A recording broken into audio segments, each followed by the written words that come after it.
So let's see how the devil, let's try to reverse engineer how the devil attacks a saint, right? I'm not saying I'm able to do it yet, but we can see how the devil went to Jesus. He said, "It is written, it is written, it is written." Now, we know all the scriptures where the devil pretty much can't destroy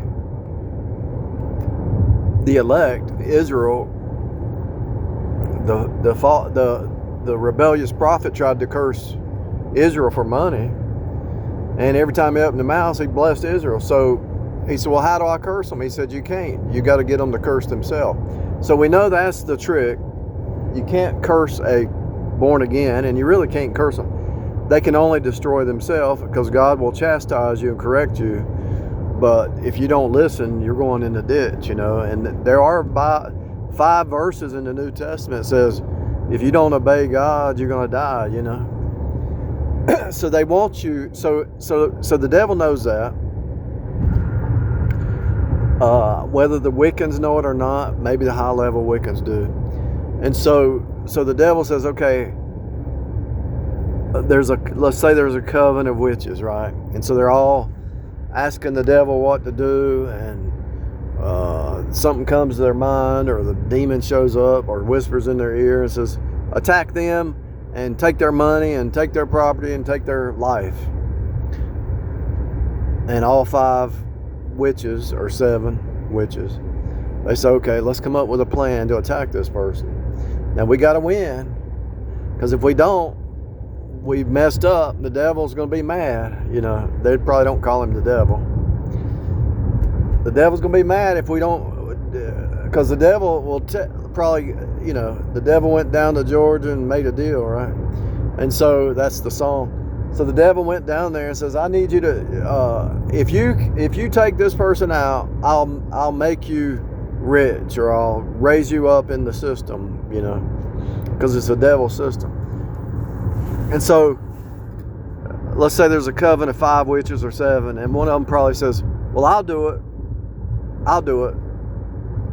Yeah, but what if you fail? I'm not going to fail. Their pride, I'm not, and I need y'all to help me. I need y'all to start putting the subliminals in there, subtle. The devil's more subtle than any beast of the field. So they have embodied the devil, but because they're human, they can look like, you can have compassion. You have compassion on humans, right?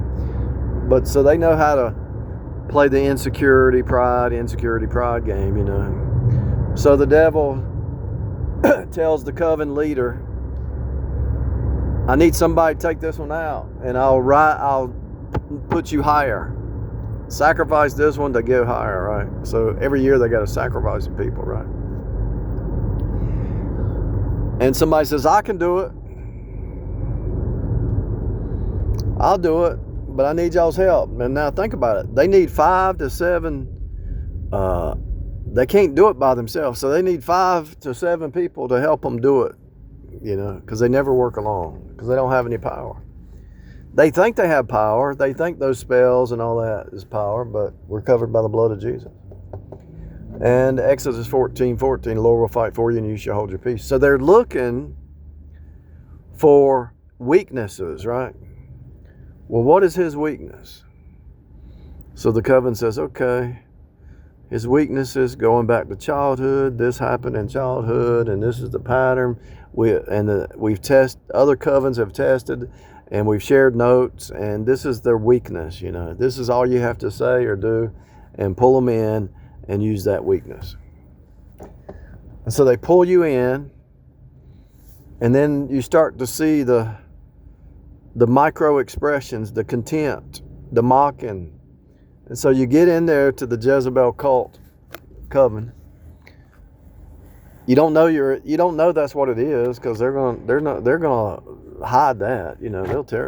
They'll never admit they're in a coven. So you get pulled in with one of them, and there's some other members of the coven back in another place. Always there's a coven member around you somewhere. And so they're watching you. It could be the Freemasons, it could be the Jesuits, it could be any secret society. And so they're coming after you. Could be some Google programmer, you know. It could be a Facebook programmer, a Coven member in Facebook or Google, you know. They're watching you. And so, and it might be your neighbor. It might be your mama. It might be your sister. It might be your child. It's sad, ain't it? They recruit them, you know. They want that power. I've seen women say that who are in their 20s and 21. I want power. I've actually seen women say that. I want to be a power, what did she say? I want to be a powerful woman boss or something like that. I don't remember what she said, but they want that power. She actually said that, and I'll never forget it. I know who said it, and I'm like, wow. You're going down the wrong path, woman. You're just starting out life and you're going down the wrong path. Oh yeah, the devil's going to give you power, but you're going to have to sacrifice your whole soul for that power. Though I gain the whole world, but lose my own soul, what good is it? Though I gain the whole world, but I lose my own soul, what good is it? Though I gain the whole world but lose my own soul, what good is it? That's a sad, sad verse. People sell their soul for the 3D material realm, position, power, image, you know. Though I gain the whole world and lose my own soul, what good is it? So anyway, these Wiccans, I'm trying to reverse engineering the devil these days, attacking a born again. So they said, we're going to attack. Well, we can't attack him directly, so we have to attack people around him because he's too strong. He knows the game. If we can get him tied in with a soul tie, then maybe he will destroy himself and he'll think it's real, but it's fake. It's a fake reality bubble, Genesis 3. So let's play that game. Let's go that agenda. But the first time you talk to him, you start to see, wait a minute. This is a little witchy. Are you sure you're not a witch? Are you sure you're not a psychopath? The stuff that you say sounds like you're a witch or a psychopath. Something ain't right. Yeah. Something don't sound, something don't jive. I'm leaving. Bye. No, please don't leave. Come back. This is not, I'm gonna kill myself. All right, I'm coming back one more time. But if this kind of stuff happens again, this will be the last time. Okay, it happened again. Bye. See you. This is not right. Something wrong with you. No, I'm sorry. Please come back. After a few times, you see the pattern and you say, it's over. Strike 3, you're out. But then you can listen to, because it's a human being, you have compassion, and they know that. They know you have empathy, and you don't know what they're going to go through. Who knows? Pull them into the game. Their mama might be in a coven, or their family, or their neighbors, or coworkers, or somebody might have pulled them into a coven, and they didn't even know they were in a coven. They don't even know how evil it is, Or maybe they do know how it is. You just don't know if it's. You've got to be kind to the person, but strong with the demon. Where's the fine line? They sold their soul. They embodied the demon. And so you have a fine line. Okay, so I got a human being here that's crying, but I'm facing off with a demon. They sold their soul to the demon. So how do you treat this? Are you hard-nosed or do you try to get them saved? What do you do? Well, play it by ear for a little season, and you let it reveal itself. And what you usually find out is if you ever seen let's say you've ever had a mouse, or you watch one on the video, let's say you had a mouse, and you're sitting there at the house, and a mouse got in, and when the mouse looks at you, it's got those beady eyes like Mickey Mouse, where it's kind of like, I see you, I'm fooling you. They have that same kind of eye, watch a mouse hiding on the YouTube video or something.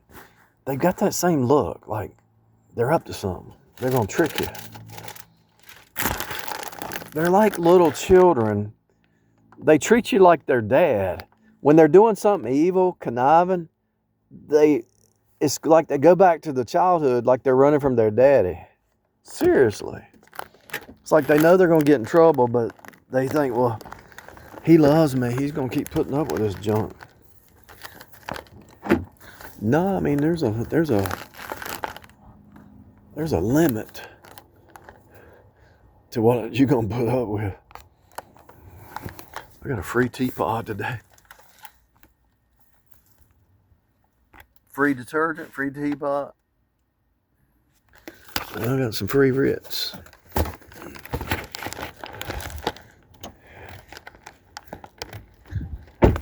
So then the devil says, well, you better get the job done. If you don't, somebody's going to have to pay. I don't know how long the contract would be. I guess it's a contract. Made a deal with the devil, right? Maybe they got a year to get it done, or 6 months, or whatever.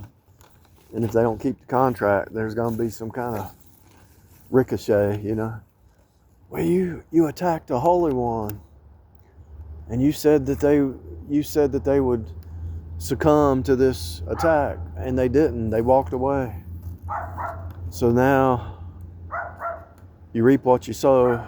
Karma's going to get you, and it has to, because they attacked somebody who was genuine and believed and innocent and genuine about the situation, and there has to be some reap what you sow right there. And so I think that's how it plays out. I could be wrong. If anybody has any ideas, I'd like to know.